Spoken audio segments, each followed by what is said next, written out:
One of my favorite dishes of all time, veal parmesan. And we're gonna recreate that today at the same quality at a quarter of the price.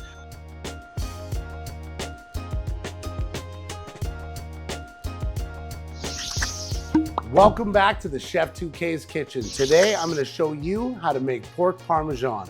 We're gonna pair that with some nice penne pasta and some French green beans done with roasted garlic and lemon. This dish is all about textures, flavors, and the heart of Italy right at your table. And we're gonna make the best pork parmesan you've ever had. If you're excited to add this dish to your repertoire, please hit the like button and subscribe so you don't miss any of our delicious updates.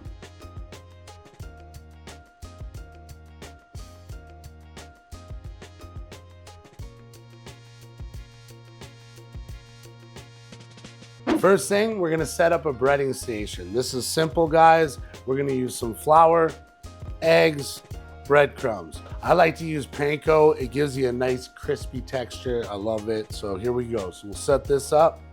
We've got some nice organic flour, eggs.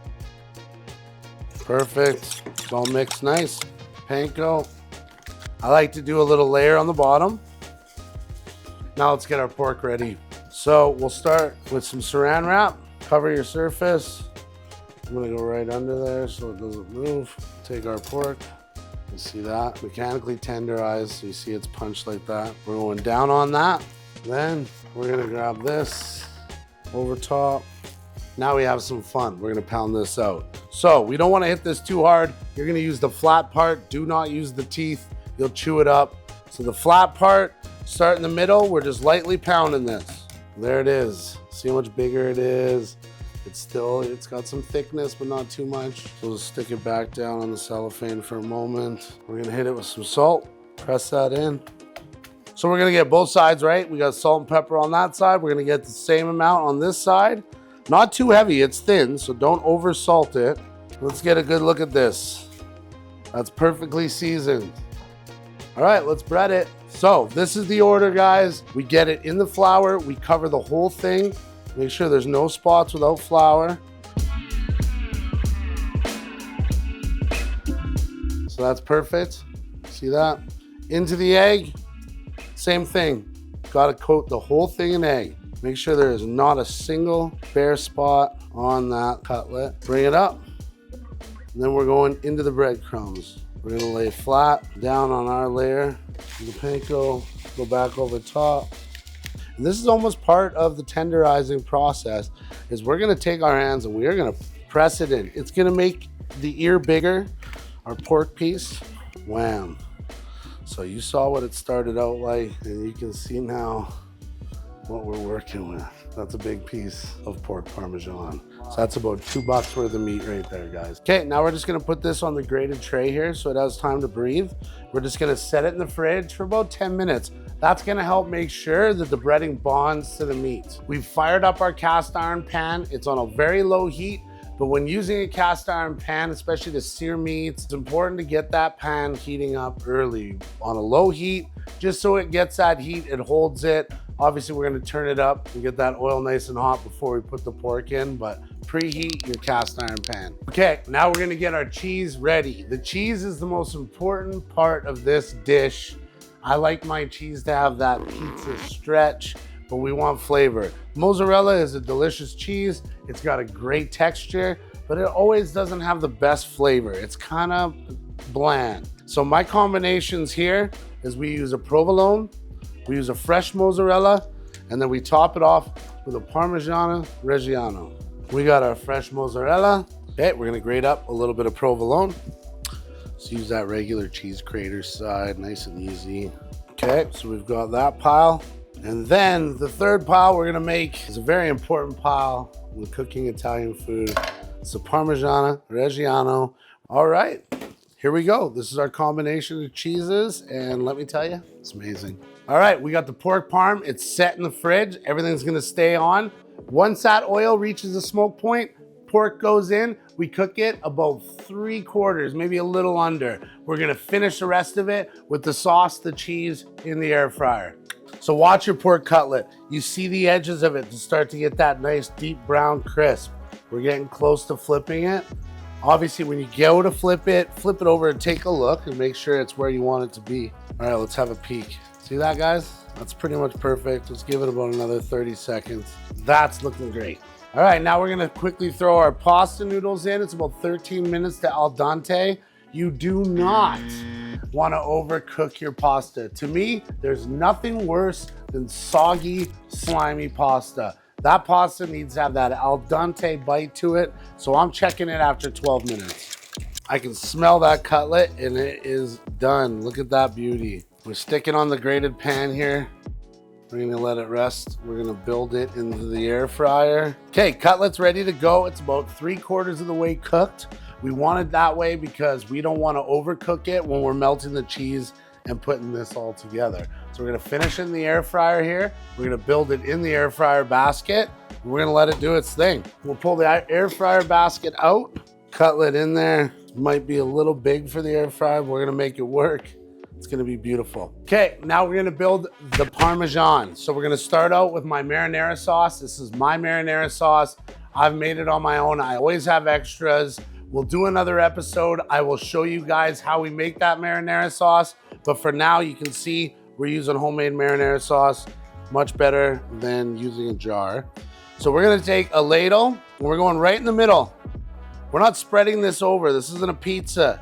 We're gonna get a nice ball of it right in the middle. Okay, now we're gonna do the cheese. We're gonna take that provolone first, going right over top of the tomato sauce. A little straggler on the meat is fine. Focusing on getting the cheese over the tomato sauce, it's gonna melt out, guys. Provolone's on. We got our fresh mozzarella. Top it with a little Parmigiano Reggiano. Okay, pasta's good. It's al dente plus. It's a little over al dente, but we're gonna let it cook a little bit more when we put some sauce on it and let it sit here. So here we go. All right, back into the pot. We're gonna put the sauce on it, let it sit together, and just take on all the flavors. Okay, a little bit of Parmesan just for now. Mix it in, it helps add flavor, and then we're gonna top it off garnish-wise. See, look, it's not sticking, it's not burning, it's reducing it and then making it stick to the noodles. Okay, we got the French beans here. These are a classic Italian side dish vegetable. We're gonna do these very simple. We're gonna do them in the air fryer. We're gonna take them, they're all cleaned up, nice. We're gonna put them in here. We're gonna add a little bit of olive oil, salt, pepper, and then we're gonna hit it with some fresh garlic. Okay, we got a whole lemon. We're gonna cut it in half. We're gonna use the first half before it cooks, and we're gonna finish this with a drizzle after it's done. All right, get in there with a nice clean hand. Mix it, make sure it's all covered. Get that garlic, that seasoning, lemon juice all over it. All right, now we're gonna throw the beans in the air fryer. We'll get those set aside. We're not gonna start it just yet, but we'll set those in and on to those beans. A few moments later.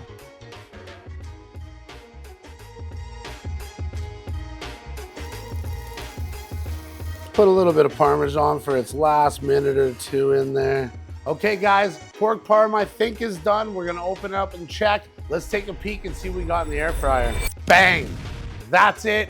That's what you're looking for. Look at the colors. You've got the browning on the cheese. The edges of that pork parm are crispy. This right here is a delicacy in my mind. It doesn't get any better for a meal. All right, let's pull this out. We're gonna start plating. Look at all the colors, the contrast between the sauce, the brown cheese. This is money, guys. Okay, guys, let's get this on a plate. Woo, that's hot.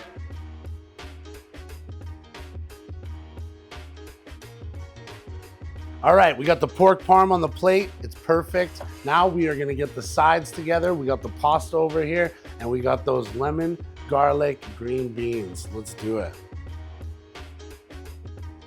All right, pasta right into that bowl. We're gonna pile high. Just a little bit of fresh lemon. Top that with a little bit of Parmesan, obviously, nice portion. Green onion, fresh out of the garden. A little green onion on top of our parm, and then a little dusting of Parmesan over the pork parm. Here we have it, guys. She's done. That right there isn't just a meal, that's an experience to bring you right back to Italy. And to my favorite part of the show, now we're gonna taste it. Let's see what we got here, guys. Get right in there. There's a lot of sauce in the middle. Pull it to the side. Here we go. You can hear that crispy, crispy crunch. Let's get it. That right there has it all, guys. You've got crispy, you've got gooey, you've got the textures from the sauce, the flavors there. Everything about this dish brings me right back to my grandparents' house. This is Italy at its finest. Pasta, fresh made marinara sauce. I already know has a good chew. Perfect al dente. The French beans with that lemon, with the garlic, with the Parmesan. This is a typical side dish in Italy. See how it is? The lemon gives it that perfect pucker. The saltiness comes in with the Parmesan cheese. This is ringing in at a pretty low price point. I hope you guys enjoyed making this with me as much as I enjoyed making it for you. If you guys like what you see or you try and recreate this at home, please take a picture, share it in the comments. And as always, please put a like on there and press that subscribe button.